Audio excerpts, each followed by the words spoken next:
नमस्ते बच्चों। आज हम एक नया टॉपिक शुरू करने जा रहे हैं, रासायनिक संयोजन के नियम। 9th क्लास में थोड़ा बहुत इसके बारे में आप पढ़ चुके हैं। अब कुछ और नए नियमों के बारे में भी जानेंगे।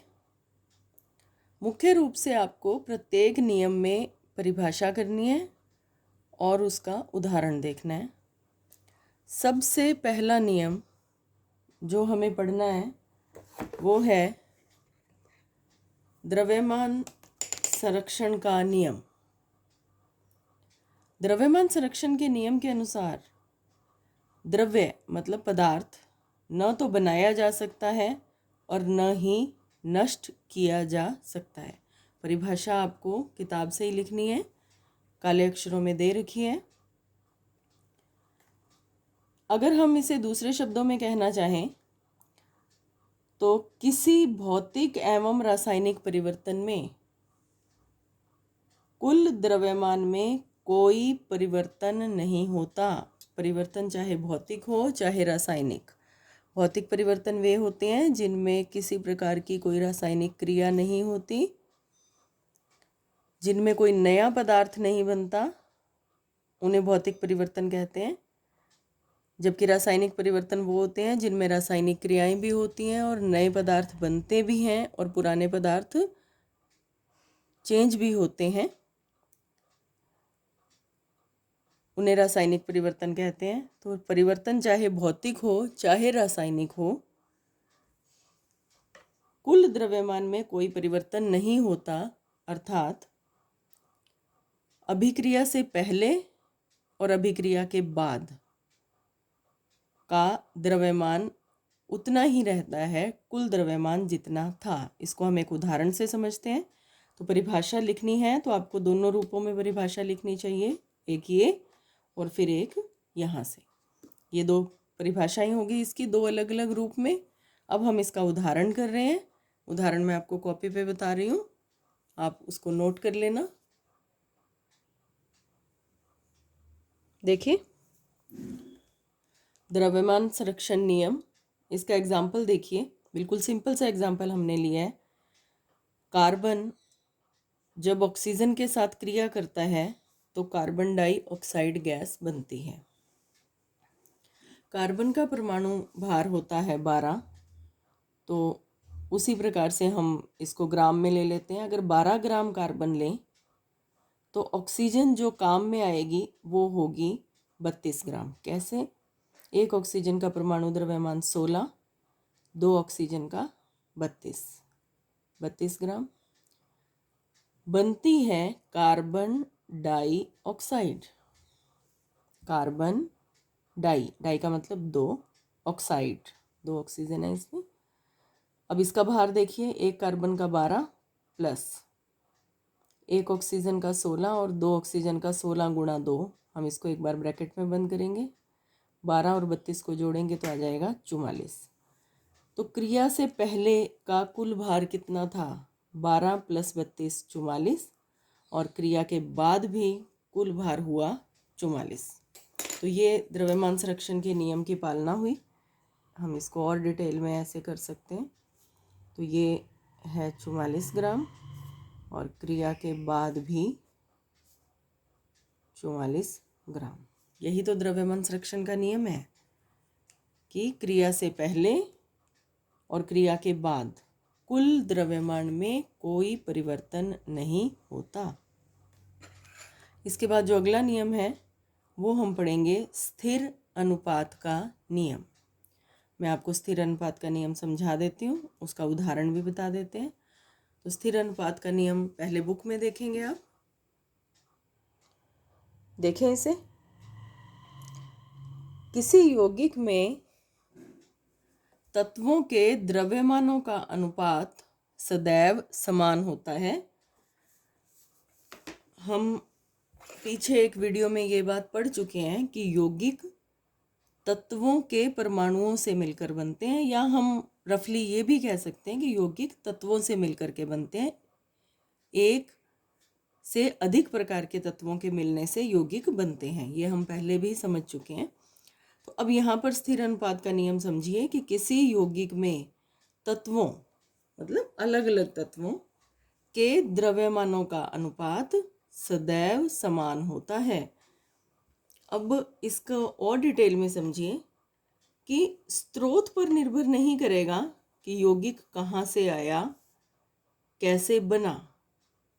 बस यौगिक में उपस्थित तत्व के द्रव्यमान समान अनुपात में पाए जाते हैं। यौगिक कहीं से भी आए, उसके अंदर जो तत्व उपस्थित हैं उनके द्रव्यमानों का अनुपात सदैव निश्चित रहेगा। इसको उदाहरण देखते हैं। तो परिभाषा देखिए, परिभाषा में एक हम ये लिखेंगे काले अक्षरों वाला, और फिर उसके बाद ये लिखेंगे। थोड़ा सा पैराग्राफ लाइन बदल लिया करो, जब हम बुक में लाइन बदलती हैं तो आपको बदल लेनी चाहिए। पहले इसको लिखिए, उस लाइन को जहाँ है वहीं छोड़ करके फिर इसको शुरू कर देते हैं। अब इसका उदाहरण देखते हैं बुक में।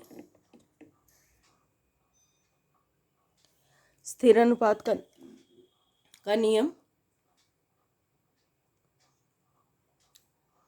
हम उदाहरण लेते हैं जल का। जल का सूत्र होता है H2O।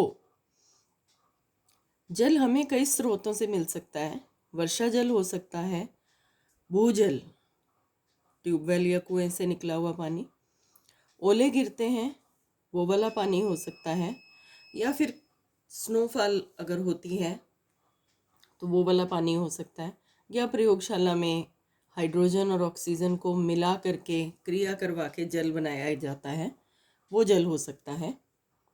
इन सभी प्रकार के जल का सूत्र हमेशा H2O ही होगा, अर्थात हाइड्रोजन का जो प्रतिशत है वो सदैव 11% और ऑक्सीजन का प्रतिशत सदैव 89 या 89% होता है।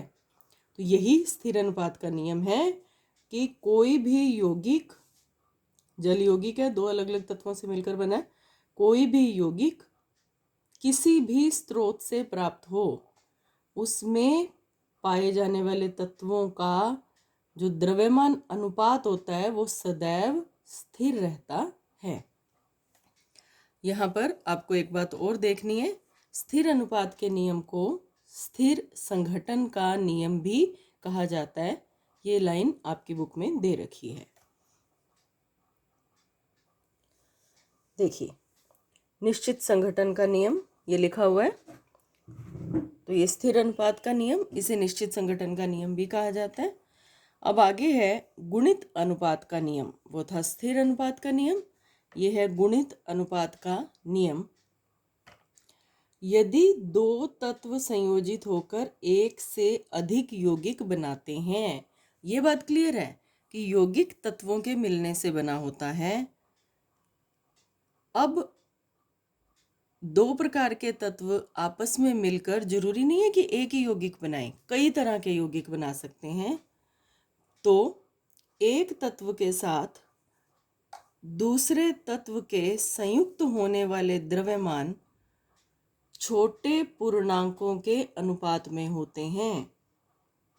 मतलब दो तत्व आपस में मिलेंगे, एक से ज़्यादा प्रकार के यौगिक बनाएंगे, उसमें एक तत्व के साथ जो दूसरा तत्व जुड़ता है वह निश्चित अनुपात में जुड़ता है। इस उदाहरण से समझेंगे इसे। गुणित अनुपात का नियम, दो तत्व हैं हाइड्रोजन और ऑक्सीजन, इनके मिलने से दो यौगिक बने H2O, ये तो जल है आप पहले से जानते हैं। ये है H2O2, ये होता है हाइड्रोजन पर ऑक्साइड। फिर से सुने, हाइड्रोजन पर ऑक्साइड। जो जो नए यौगिक आपके सामने आते जाएं उन यौगिकों को आप याद करते रहें, 2-3 बार रिपीट करें, याद हो जाएंगे। क्योंकि केमिस्ट्री सब सूत्रों के साथ चलती है, तो जितने ज़्यादा सूत्र साथ साथ आप याद करते जाएंगे उतनी आपके लिए आसानी रहेगी। हम गुणित अनुपात का नियम कर रहे थे। तो हाइड्रोजन और ऑक्सीजन ने मिलकर के दो प्रकार के यौगिक बनाए। हमने दो एग्जाम्पल लिए हैं, यौगिक और भी बन सकते हैं। H2O जल और H2O2 हाइड्रोजन परऑक्साइड। H2O में हाइड्रोजन 2 ग्राम और ऑक्सीजन 16 ग्राम भाग लेती है। H2O2 में हाइड्रोजन 2 ग्राम ही है क्योंकि दोनों H2 हैं, और ऑक्सीजन इसमें हो गई 32 ग्राम। एक ऑक्सीजन का 16 तो दो ऑक्सीजन का 32। नियम क्या है कि जब दो तत्व मिलकर एक से ज़्यादा यौगिक बनाते हैं तो एक ही तत्व के द्रव्यमान समान द्रव्यमान के साथ, अब हाइड्रोजन का समान द्रव्यमान है, दूसरा तत्व जब जुड़ता है तो उनका आपस में अनुपात सरल अनुपात होता है। अब हाइड्रोजन का तो दोनों में समान द्रव्यमान है और इन दोनों में ऑक्सीजन का जो द्रव्यमान है वो 16 और 32, 16 और 32 का अनुपात अगर हम निकालना चाहें तो वो क्या निकलेगा, 16:32 1:2। 16:32 का मतलब 1:2। तो यही बात थी कि छोटे पूर्णांकों में इनका अनुपात होता है। ये है गुणित अनुपात का नियम। फिर से देखें, जब दो तत्व आपस में मिलकर एक से ज़्यादा यौगिक बनाते हैं तो एक तत्व के निश्चित द्रव्यमान के साथ दूसरे तत्व के द्रव्यमान जब जुड़ते हैं तो वो छोटे पूर्णांकों में अनुपात में होते हैं। इसके बाद अगला नियम देखेंगे, चौथा। कॉपी पे ही करवाऊंगी इसको मैं, यहीं से आपको नोट करना है क्योंकि बुक में इसकी डेफिनेशन क्लियर नहीं दे रखी। गैलुसेक का गैसीय आयतन नियम। गेलुसेक ये वैज्ञानिक हुए हैं। उनका गैसीय आयतन का नियम, जब रासायनिक अभिक्रिया में गैसें समान ताप और दाब पर संयुक्त होती हैं, मतलब जुड़ती हैं, तो उनके आयतन सरल अनुपात में होते हैं। बहुत सिंपल सा नियम है। जब दो गैसें आपस में जुड़ती हैं, कब किस प्रकार जुड़ती हैं कि उन दोनों गैसों का ताप भी बराबर हो और उन दोनों गैसों का दाब भी बराबर हो। गैसें दो से ज़्यादा भी हो सकती हैं। हम एग्जाम्पल एक बार दो गैसों का ले रहे हैं कि जब दो गैसें समान ताप और समान दाब पर जुड़ती हैं तो उनके आयतन सरल अनुपात में होते हैं। जैसे कि 100 मिलीलीटर हाइड्रोजन गैस अगर हमारे पास है तो वो 50 मिलीलीटर ऑक्सीजन गैस से क्रिया करेगी। फिक्स है ये। तो 100 millilitre hydrogen gas 50 millilitre oxygen gas से क्रिया कर 100 मिलीलीटर जल बनाता है। तो जब 100 मिलीलीटर हाइड्रोजन गैस होगी तो वो 50 मिलीलीटर ऑक्सीजन गैस से क्रिया करेगी और 100 मिलीलीटर जल बनेगा। अर्थात जल में हाइड्रोजन व ऑक्सीजन का आयतन मिलीलीटर में आयतन होता है, ध्यान रखना इस बात का। अगर पीछे ग्राम लगा हो तो वो द्रव्यमान हो जाएगा, अगर मिलीलीटर लीटर लगा हो तो वो आयतन हो जाता है। जल में हाइड्रोजन और ऑक्सीजन का आयतन सदैव 2:1 होता है। नियम दोबारा देखें, जब रासायनिक अभिक्रिया में गैसें समान ताप और दाब पर संयुक्त होती हैं उनके आयतन सरल अनुपात में होते हैं। ठीक है। अब अगला नियम करेंगे, आवोगाद्रो का नियम। आवोगाद्रो भी वैज्ञानिक हुए। उनका नियम क्या है, समान ताप और दाब पर सभी गैसों के समान आयतन में अणुओं की संख्या समान होनी चाहिए। बाद में ये नियम बन गया कि अणुओं की संख्या समान होती है। उन्होंने प्रयोग द्वारा सिद्ध कर दिया था अवोगाद्रो ने इसे। तो ये है अवोगाद्रो का नियम कि अगर कुछ गैसें समान ताप और दाब पर ले लें और उनके आयतन भी समान हो, मतलब एक ही ताप एक ही दाब पर दो गैसों के 5-5 मिलीलीटर ले लें, 2-2 मिलीलीटर ले लें या 1-1 लीटर ले लें, समान आयतन ले लें, तो उनमें अणुओं की संख्या, मतलब अगर हम उन्हें गिनना चाहें तो अणुओं की संख्या समान होती है। नीचे एक डायग्राम दे रखा है, वो डायग्राम आप देखें।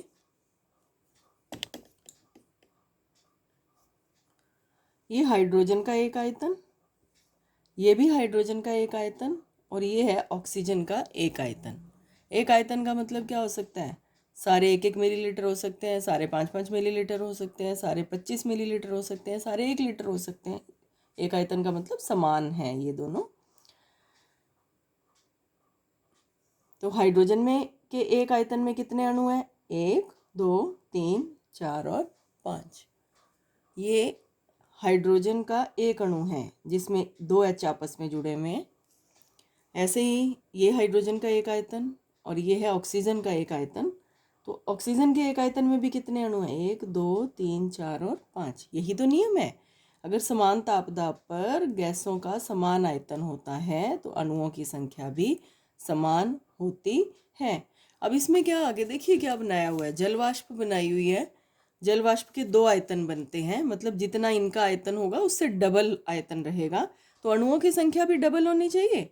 अब पीछे एक आयतन में 5 अणु थे हाइड्रोजन और ऑक्सीजन में, तो जल में कितने होने चाहिए? 10। गिनती करें, ये एक जल का अणु, ये दूसरा, ये तीसरा, चौथा, 5, 6, 7, 8, 9 और 10। तो एक आयतन में अगर 5-5 अणु थे तो 2 आयतन में 10 अणु हो गए। ये है आवागाद्रो का नियम।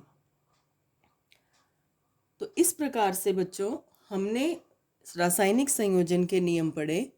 ध्यान रखें, रासायनिक संयोजन के 5 नियम हैं। पांचों की परिभाषा और एग्जाम्पल आपको करने हैं।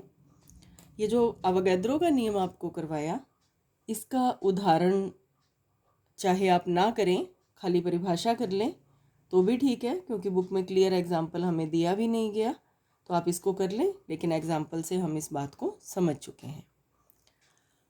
आगे एक और छोटा सा टॉपिक लेंगे, डाल्टन का परमाणु सिद्धांत। परमाणु की खोज का श्रेय डाल्टन को दिया जाता है। हालांकि डाल्टन के खोज करने से बहुत पहले, कई 100 साल पहले, भारत के ऋषि कणाद, वास्तव में वैज्ञानिक ही थे हमारे पुराने ऋषि मुनि, उन्होंने परमाणु के बारे में, एटम के बारे में बता दिया था। लेकिन आधुनिक विज्ञान में डाल्टन को परमाणु के बारे में बताने के लिए श्रेय दिया जाता है। परमाणु या एटम, परमाणु को इंग्लिश में कहा जाता है एटम। इसका अर्थ होता है अविभाज्य। देखिए यहाँ दे रखा है अविभाज्य, जिसका विभाजन नहीं हो सकता। हमने सेकंड जो वीडियो देखी थी, सेकंड लेक्चर, उसमें हमने ये बात की थी कि परमाणु किसी भी पदार्थ का वह छोटे से छोटा कण है जिसे और छोटा नहीं किया जा सकता। तो इसीलिए इसको नाम भी एटम इसीलिए दिया गया, अविभाज्य, और नहीं तोड़ा जा सकता। उस समय की तकनीक के अनुसार ऐसा ही था, आज भी ऐसा है, लेकिन बहुत स्पेशल टेक्निक से तोड़ लेते हैं हम। तो परमाणु पदार्थ का सबसे छोटा अविभाज्य कण, उसको परमाणु या एटम कहा जाता है। एटम, परमाणु को हम इंग्लिश में एटम बोलते हैं। आगे देखें, डाल्टन ने परमाणु के बारे में कुछ बातें कही जिसे डाल्टन का परमाणु सिद्धांत कहा जाता है। नंबर 1, द्रव्य, मतलब कोई भी पदार्थ अविभाज्य परमाणुओं से मिलकर बना है। दूसरा, किसी भी तत्व के सभी परमाणु एक जैसे होते हैं, उनके गुण, भार, सभी कुछ एक जैसा होता है। अलग अलग तत्वों के परमाणु अलग अलग गुणों वाले होते हैं। एक से अधिक तत्वों के परमाणु निश्चित अनुपात में जुड़कर यौगिक बनाते हैं। निश्चित अनुपात में जुड़ेंगे। अगर हाइड्रोजन और ऑक्सीजन के मिलने से जल नाम का यौगिक बनना है तो उसमें हमेशा 2 हाइड्रोजन और 1 ऑक्सीजन का परमाणु रहेगा। अनुपात निश्चित रहेगा। स्थिर अनुपात के नियम में हम ये पढ़ चुके हैं। रासायनिक अभिक्रियाओं में परमाणु पुनर्व्यवस्थित होते हैं। रासायनिक अभिक्रियाओं में न तो उन्हें बनाया जाता है और न ही नष्ट किया जाता है। ये हमने द्रव्यमान संरक्षण का नियम पढ़ा था। किसी भी अभिक्रिया में द्रव्यमान सदैव स्थिर रहता है। तो रासायनिक अभिक्रियाओं में परमाणु ना तो बनेंगे ना नष्ट होंगे, बल्कि पुनः व्यवस्थित होंगे, एक से दूसरे पर जुड़ते रहेंगे, टूटते रहेंगे, लेकिन टोटल जितने हैं उतने ही रहेंगे। ये है डाल्टन का परमाणु सिद्धांत। इस सिद्धांत की वजह से रासायनिक संयोजन के जो नियम पीछे हमने पढ़े उनकी व्याख्या की जा सकी, उनको समझाया जा सका। आज की वीडियो में इतना ही करेंगे। आप रासायनिक संयोजन के नियम, जरूरी नहीं है कि पूरे के पूरे नियम इकट्ठे पूछे जाएं, लेकिन छोटे छोटे टुकड़ों में छोटे प्रश्नों के रूप में ये नियम पूछे जाते हैं। तो इन नियमों को आपने ध्यान से करना है। अब एक प्रश्न देखते हैं। अभ्यास प्रश्नों में प्रश्न दे रखा है 1.21। डाई नाइट्रोजन और डाई ऑक्सीजन, जो ये नाइट्रोजन गैस होती है, साधारणतः हम इसे नाइट्रोजन गैस कह देते हैं N2, इसको डाई नाइट्रोजन कहा जाता है। डाई ऑक्सीजन O2 अभिक्रिया कर भिन्न यौगिक बनाते हैं तो निम्नलिखित आंकड़े प्राप्त होते हैं। 14 ग्राम नाइट्रोजन यूज़ होगी तो 16 ग्राम ऑक्सीजन काम में आएगी। फिर से 14 ग्राम नाइट्रोजन यूज़ हुई तो 32 ग्राम ऑक्सीजन काम में आई। ये 4 यौगिकों के बारे में बता रखा है आपको, जो वास्तव में बनते हैं। 28 ग्राम नाइट्रोजन यूज़ हुई तो 32 ग्राम ऑक्सीजन काम में आ रही है, और फिर से 28 ग्राम नाइट्रोजन यूज़ हुई तो 80 ग्राम ऑक्सीजन काम में आ रही है। ये अलग अलग यौगिकों में इस प्रकार से प्रायोगिक रूप से देखा गया। ये आपको एक प्रश्न दिया गया है। ये प्रायोगिक आंकड़े रासायनिक संयोजन के किस नियम के अनुरूप हैं, ये बताना है। तो इसको हम हल करते हैं। तो इसको हल करने के लिए हमें, जब इस तरह के प्रश्न आते हैं, इनको हल करने के लिए हमें किसी एक क्रिया कारक का भार फिक्स कर लेना होता है, सेम कर लेना होता है। तो हम नाइट्रोजन को फिक्स कर देते हैं 28 ग्राम पे, मतलब ये तो 28 ग्राम है ही, इसको भी 28 ग्राम कर देते हैं और इसे भी 28 ग्राम कर देते हैं। जब हमने नाइट्रोजन के भार डबल किए 28 ग्राम, तो हमें इसको भी डबल करना पड़ेगा। ये 32 ग्राम और ये हो जाएगा 64 ग्राम। तो अगर हम नाइट्रोजन का वेट 28 ग्राम पर फिक्स कर देते हैं तो ऑक्सीजन के जो वेट हमें प्राप्त हुए वो हैं, हम यहाँ लिख लेते हैं इनको, 32 अनुपात 64 अनुपात 32 अनुपात 80।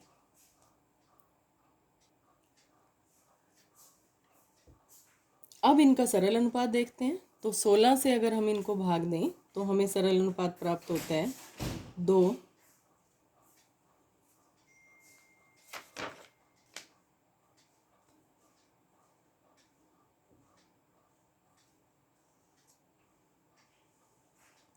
अनुपात 4 अनुपात 2 अनुपात 5।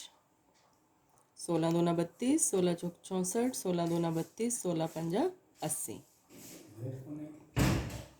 ये है गुणित अनुपात का नियम। गुणित अनुपात का नियम याद करें, हमने अभी पढ़ा था। क्या नियम था कि जब दो तत्व जुड़कर एक से ज़्यादा यौगिक बनाते हैं तो किसी एक तत्व के फिक्स द्रव्यमान के साथ जुड़ने वाले दूसरे तत्व के द्रव्यमान सरल अनुपात में होते हैं। तो अगर नाइट्रोजन का द्रव्यमान 28 ग्राम फिक्स है तो ऑक्सीजन के जो द्रव्यमान होंगे वो इस अनुपात में होंगे। अब अगला प्रश्न देखेंगे। प्रश्न 1.27 1.26 डाई हाइड्रोजन गैस के 10 आयतन डाई हाइड्रोजन गैस के 5 आयतन के साथ क्रिया करते हैं तो जल वाष्प के कितने आयतन प्राप्त होंगे। प्रश्न 1.26 कर रहे हैं हम, तो इसको देखेंगे, हल करते हैं इसको। पहले हमें ये समीकरण ध्यान होनी चाहिए। जल बनने की जो समीकरण है, अभिक्रिया का जो समीकरण है वो ये है 2H2 + O2 = 2H2O। यहाँ पर हाइड्रोजन भी गैस के रूप में है, जब गैस के रूप में बताते हैं तो छोटा जी लगा देते हैं। ऑक्सीजन भी गैस के रूप में, और जल वाष्प भी बनती है तो वो भी गैस के रूप में होती है। अब अभिक्रिया का जब हम समीकरण देख रहे हैं तो उसमें हमें ये बात समझ में आ रही है कि जल वाष्प बनते समय 2 आयतन हाइड्रोजन काम में आ रहे हैं, 1 आयतन ऑक्सीजन काम में आ रहा है। आयतन को हम इंग्लिश में वॉल्यूम बोलते हैं, तो यहाँ पर हम वॉल्यूम लिख देते हैं। 1 आयतन ऑक्सीजन काम में आ रहा है, और इनकी क्रिया से जो जल बन रहा है,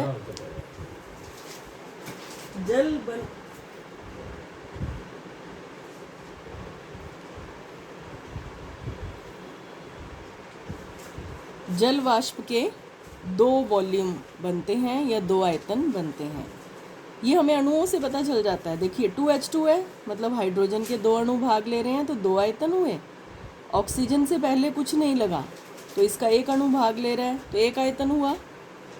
H2O जल या जल वाष्प है, इसके पहले 2 लगा है, मतलब इसके 2 अणु बन रहे हैं, तो हम ये कहेंगे कि 2 आयतन बन रहे हैं।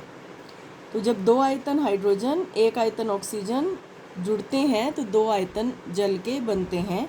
आपको प्रश्न में दिया गया है कि अगर 10 आयतन हाइड्रोजन और 5 आयतन ऑक्सीजन क्रिया करते हैं तो कितने आयतन जल वाष्प के बनेंगे। तो आप देखिए, जब ये 2 और ये 1 था, इससे आधा था तो ये 2 बने थे। अब ये 10 है, ये 5 है, इससे आधा ही है, तो यहाँ भी कितने बनेंगे, 10 आयतन ही बनेंगे। तो इसका उत्तर होगा 10 आयतन। तो आप ये दोनों प्रश्न कर लें, बाकी हम नेक्स्ट वीडियो में करेंगे। Thank you.